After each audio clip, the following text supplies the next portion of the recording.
يوم على حكومة السودان منجزات يهددها تفكك تحالف إدارة الدولة. عاصفة الخلافات لا زالت تضرب بين الحين والآخر التحالف الذي تم تشكيله على عجالة.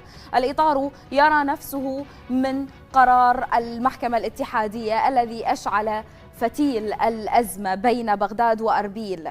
الديمقراطي اتهم جهات داخل الإطار وراء هذا القرار، أما التنسيقي فلم يكن له من اسمه نصيب.